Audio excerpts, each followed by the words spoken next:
안녕하세요. A1 College Prep의 라이언입니다. 자, 오늘은 굉장히 중요한 이야기를 해보도록 할 거예요. 각 상위 대학교에서 아카데믹에 관련된 에세이는 거의 하나, 많아야 2개밖에 없습니다. 하지만 가장 중요한 에세이 또한 아카데믹의 에세이겠지요. 각 상위 대학교에서는 이 아카데믹 에세이를 어떻게 물어보고 한 글자 한 글자가 어떠한 주제를 서사하고 어떠한 유형의 인재상을 내포하고 있는지 알아보도록 하겠습니다. 다양한 아카데믹 에세이, 여기에서 아주 작지만 중요한 3가지 차이점 시작해 보도록 할게요. 첫 번째, small difference but big difference. 어떤 대학에서는 field of interest라는 단어를 사용하면서 특정 전공이나 혹은 너가 지금까지 이룩한 특이한 너의 extracurriculum 하나에 초점을 맞추는 학교들이 있어요. 예를 들면 스탠퍼드, MIT가 대표적인 학교지요. 여기서는 단수형, 단 한 가지를 물어보는 것이고요. 이 한 가지 속에서 제일 중요한 것은 perspective value예요. 단순히 내가 이 한 가지를 했다, 대단한 것을 했다, 자랑하는 것이 아니고 내가 왜 했는지, 내 목표는 무엇인지, 내 꿈은 무엇인지, 내가 추구하는 방향은 무엇인지, 이 한 가지의 extracurriculum이 나에 대한 꿈, perspective value, philosophy를 내포하고 있어야 하기 때문에 굉장히 어렵지만 중요한 에세이라고 할 수 있습니다. 그러면 다양한 관심사, 예를 들어서 내가 어떠한 과목, 어떠한 extracurriculum이 어떻게 발전해 왔고 이것이 어디까지 확장되었는지, 이러한 발전과 확장, plural, 여러 가지 형태의 관심사를 물어보는 브라운, 콜롬비아 같은 대학도 있을 수 있어요. 이 한마디 단수인지 복수인지에 따라서 대학에서는 어떠한 에세이를 요구하는지 우리는 정확하게 짚어야 합니다. Field of Interest에서 내가 다양한 활동을 자랑하면은 이것은 MIT, 스탠퍼드에서는 원하는 에세이가 아니겠죠. 혹은 콜롬비아 에세이에서는 한 가지의 내 대단함, 한 가지의 내 philosophical value, 내 신념과 가치를 이야기하는 것은 콜롬비아 에세이에서는 원하는 아카데믹 에세이가 아닐 수 있습니다.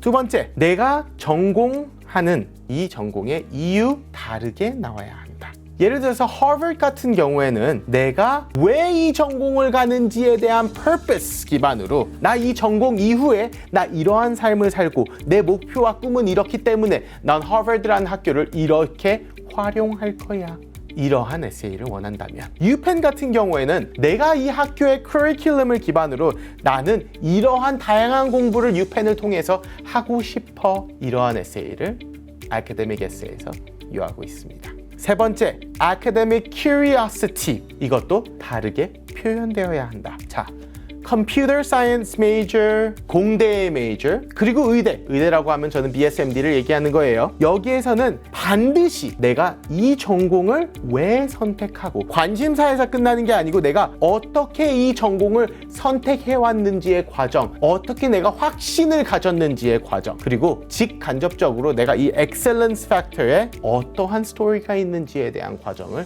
설명해야 해요. 즉, 전공의 아주 직접적인 활동들을 가지고 엑셀런스 활동의 직간접적인 설명을 통해서 나는 왜 이 메이저를 꼭 서술해야 한다는 거예요.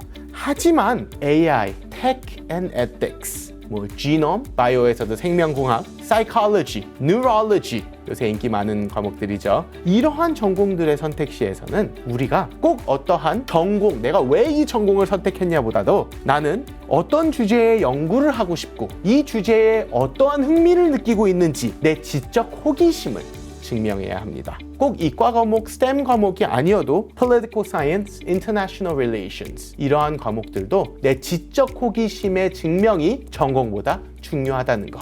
내가 academic curiosity를 어떻게 서술하느냐도 중요하지만 각 과목 전공에 따라서 대학에서는 원하는 방법이 다르다는 거 꼭 명심해야 합니다. 자, 다른 점들을 알아봤는데요. 상위권 대학에서 아카데믹 에세이에서 물어보고 싶고 알고 싶은 공통점에 대해서도 알아보도록 할게요. 첫 번째, 너는 어떠한 성장을 하였는가? 1%, 3%, 5%, 10% 상위권 어떠한 대학도 절대로 excellence factor에 대한 언급은 직접적으로 하지 않습니다. 너가 어떤 상을 받았느냐 이러한 질문도 절대 없어요. 무엇을 어떻게 배웠고 흥미는 어디에 있으며 내 발전은 어떻게 이루어졌고 내가 이거를 챌린지 하기까지 어떠한 마음가짐, 그 과정, 스토리에 대한 궁금증이 있습니다.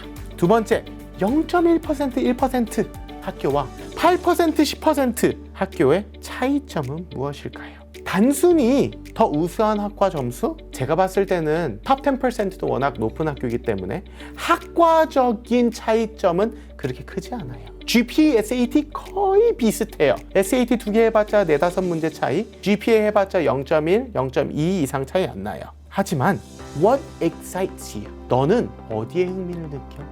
왜 흥미를 느껴? 이러한 질문의 답변에 원하는 답변이 다를 수 있다는 거예요. 1% 학교는 내 가치관과 신념, 내가 이거를 통해 가지고 내 미래에 정확히 그리고 나는 왜 이 과목들을 통해 가지고 어떠한 흥미를 느꼈는지 정확히 서술해야 한다면 10%의 학교는 내가 들었던 과목들이 어떻게 내 지적 호기심을 자극했고 그리고 난 이거를 통해서 나는 무엇을 느꼈는지 이 대답의 깊이가 다른 것 같습니다.